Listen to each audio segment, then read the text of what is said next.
Welcome back into the Punters Lounge. As promised, we have one of the greats of the Australian turf with us. Busy man, but he's taken the time out to have a chat to us. Craig Williams, thanks so much for your time, Craig. Looking forward to what is a massive week ahead for you. First and foremost, though, they're telling us there's a bit of rain about in Victoria. Can you confirm that? Good morning. Good morning, guys.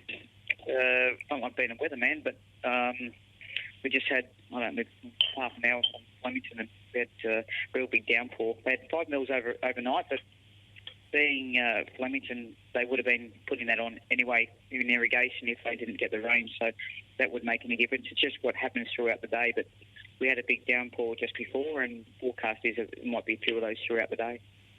We'll certainly have to monitor that throughout the day. The carnival's already kicked off pretty well for you. Let's get straight to the Amy Derby. We raced for $2.1 million. You've been successful with Kibbutz in the past, back in 2003 for David Hayes. Is this horse you're riding today, Long Jack, a horse that's going to be suited, you believe, to the 2,500 metres? I think the distance is going to be to his liking. I had my first ride on him on Tuesday morning in his last gallop, and it gave me a good understanding about him. He's still, whatever he does now, I believe he's going to be better prepared mentally next year. That he's ran over 2,200 solid the other day. The blinkers worked really well, and he's a nice athletic horse. And I'd say rain would actually probably favour him the way that he moved the other day.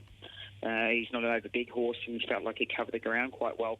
We did get your visitors draw though, because it was Murray and Andrew's horse, so they gave us barrier 16. So we will need a little things to play out for us from that draw.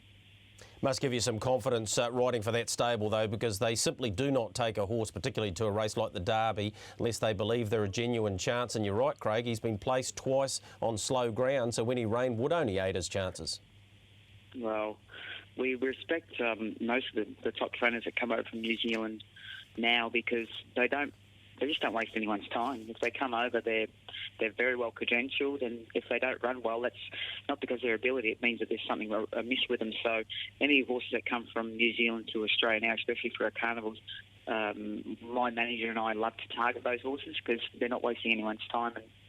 And talking about two of the best with Murray and Andrew coming over, so it is a pleasure to ride for those two in the Group 1 today.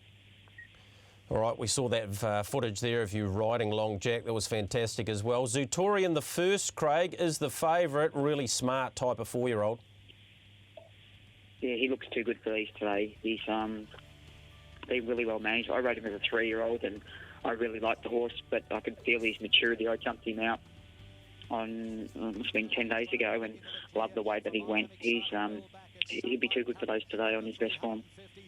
Yeah, well, that's Sandler Lane form that we're having a look at right now. He finished third in behind that class sprinter, and like you say, on paper anyway, looks too good for them.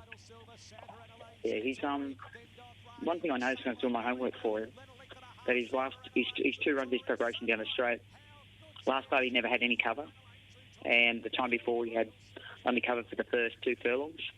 So it gives me so much confidence riding him that I don't necessarily need to be looking for backsides or having him to relax or get a rest through part of the race. I go in there with full confidence that he brings that form, then he will be too good for these horses, just clear running. Craig, on to race number 8, another at Group 1 level. It is the Kennedy Cantala, and your ride, of course, is Fierce Impact. Got the 2-rack in the bank. That should give this horse a very good chance, although drawn out a wee bit as well. But in today's field, certainly looks a great each-way chance. Yeah, I'd like to look up your dictionary for a wee bit. I think we're drawn pretty wide. I might be nearly jumping on from Auckland. But he did draw wide in the 2-rack, but it did map a lot different, that race around Caulfield. So we did have a discussion yesterday with Matthew Smith, his trainer, and we're not going to tie our hands behind our back at this stage, but we will need a lot of luck in the draw, and we'll see if Mother Nature does bring up one of the aspects of race conditions, and it might change the way that we do ride it. But he's a really high-quality horse. He's 2 runs his preparation, second to the horse that subsequently won the Epsom. We won the Toorak after that, and he's trained on really well according to the stable. We just need some luck from the draw, but he's a serious horse to take out to this Group 1 today. Yeah, Colding, of course, second behind it, went on and won the Epsom, so you're absolutely right about the form there. Demerara in the final race on the program, race number 9 on Derby Day. Or Demerara, whichever way you want to go. I don't think you'll matter how we say it, Craig, if it's able to salute. 12s and $3.70 here in New Zealand, trained by James Cummings. There's plenty of good form around this horse. Yeah, she is. It's a very competitive race, and she'll be one of the main chances on her best form. The best form is when she's fresh, so that's the only thing your listeners have to keep in mind, that she's now third up. She has had a space, but she's third up, so her usual best form is first and second up, so obviously the stable's happy with her, but it is a competitive race, and she would have to be on her best. Craig, we're just watching Hummer Hummer, and that, as I say, that form around Demerara is certainly very strong. Having a look at your full book of rides there at Flemington today before we touch on your Melbourne Cup ride on Tuesday. Here's a look at these rides for you. Torian, obviously, to get things off on the night, best note for you. Race number 3, Hilo, the 7 at $7.50 is well backed. Fierce Impact as well at $7.50. So a full book of rides for Craig Williams today. Craig, just on to the Emirates Melbourne Cup on Tuesday and the local, if you like, Vow and Declare. Having a look on your website, which is very informative, by the way. So you're absolutely delighted, A, to see this horse in the field, and B, he's got the right form lines to be very competitive. Yeah, I'm really excited about his chances coming into the Melbourne Cup on Tuesday. He's in the field, most importantly, where 2 weeks ago we were worried. Now I think he might be number 18. The stables were up with him. They said he's really come on, and he's quite unique because he's got an amazing run capacity. He's got really good ability, and he's getting out to what he loves, 2 Mile and Flemington.